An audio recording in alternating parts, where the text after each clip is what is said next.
From one Olympic gold medalist to another Olympic gold medalist who's been sitting here very patiently. It's James DeGale, Beijing gold, European super-middleweight champion. He's 26, but it seems like you've been around for a long time, James. Maybe it's because, you know, I knew you a bit before you turned pro, but it's also because you've been on quite a few channels. Yeah. Tanta Sky, Box Nation, about to fight on Channel 5 Channel now. 5, yeah. New promoter, new channel, fresh start.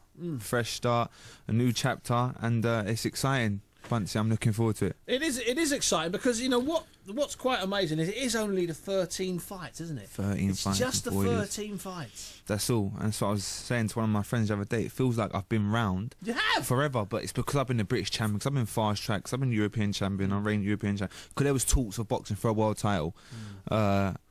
And so, also, yeah. you ran a lot amateur level as well, remember? You know, this ABA, then you went to the Commonwealths, and then you went to the Worlds, then you went to the Olympics. So it wasn't that you weren't just a 12-month amateur, were you? No, you were a high-profile 3 or 4 year amateur. That's right. I went to the Commonwealth Games 2006, two-time ABA champion, and obviously the Olympic Games. So.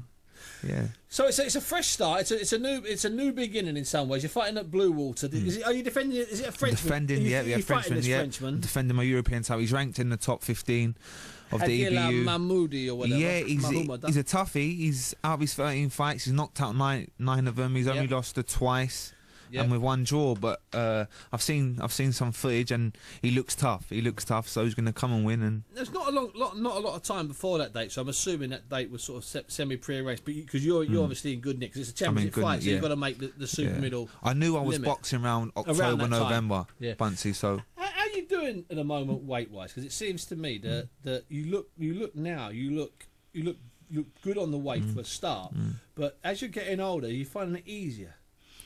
Yeah, have you changed your diet? I mean, you know, in the sense, I've done 12 stone for nearly 10 years. Yeah. So I know how to make the weight. I've done it for years, and I make 12 stone pretty comfortably, to be honest.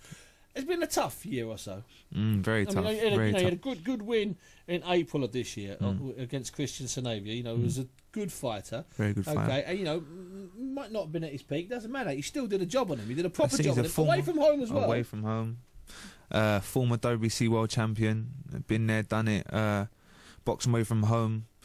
So I class that as a very good win. Yeah, I class as good win. His record was good. He's a proper veteran. He's been there. He's done it. He's double European champion. I went over there and dealt with him nicely. And of course there was Wilselski, Peter Wilselski, the Polish geezer, Tuffy. which that was a sort of 12 rounds. Those are the sort of 12 rounds that make fighters, in my opinion. Yeah. Because he went and had a good fight, a good tussle with Arthur Abraham after that, mate. Don't worry about that. Yeah. I showed different character in there on that night. I showed that I can dig deep. I showed that I've got a good chin.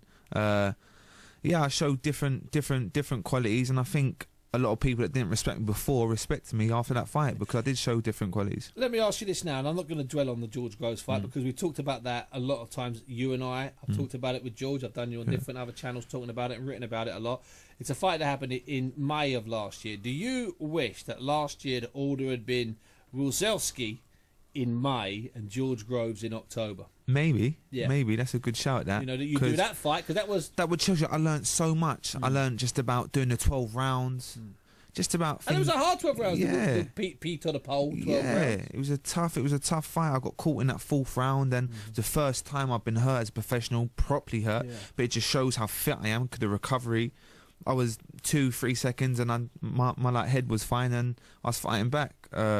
But yeah, it was a learning fight. But maybe if I had that fight before the Groves fight, maybe it would have been a different story. Yeah, I mean, that's irrespective of whether you feel you won the Groves fight or not, or whether you... That's in the past. I'm over that. It's in the past. New chapter. I just think that a fight like that has to prepare you better for a hard 12-round fight. Definitely, 100%. Because nothing prepares you better than a hard 12-round fight than a hard 12-round fight. So what's the plan? Without giving away too much, in theory you come through the next European title defence. Obviously you respect him and you've got to do your job there. But what's the sort of 6-month, 12-month plan? Me and Mick I just want to be busy. Hennessy, that's your new promoter. Mick Hennessy, I just want to be busy, active, get as many fights as I can in the next year. My plans were to box for a world title this summer. Obviously with all the rubbish outside the ring, it's been put back a year. So this time next year I want to be on the verge of a world title or a world champion. So Mick's promised me the fights. I like him. He's a genuine man, and we get along. I think we're gonna make a good team. And yeah, he promised you the fights, and I'm gonna be busy. Please believe me, I will be busy. Now, at the Olympics this year, did you actually go down there too? I did. I did a couple of times. Amir Khan was there all the time. Yeah. Audley was there. I think Audley I was had a there a couple of bag. times. And Lennox was there. I mean, they were there. They were there all the time. No, I was there. I was there. Oh, I was there. I went down there a couple of times to support the boys and girls. They were fantastic. They should be extremely proud of themselves, and they done the country extremely proud. Did you, when you were watching? I don't know if you were down there for the semis or the finals. When you were watching that, what happens? Did your memory banks get flooded with what you did in Beijing? Yeah, I was getting itchy feet thinking, I wonder if I can take Anthony Ogogo's place. You know what I'm saying? Like, you go into the arena. The arena was unbelievable. Like the atmosphere, It's crazy. It was great. Place. So I was just getting them feelings back, man. I was thinking, like itching to get in there. But listen, I've had my time. Yeah. It was their time, and they performed brilliantly. I kept having to remind people, when people said, "Oh, this is amazing what Ogogo's doing," and it was, "Oh, this is stunning what Josh was doing," and I kept saying, "Listen, let me tell you something, right?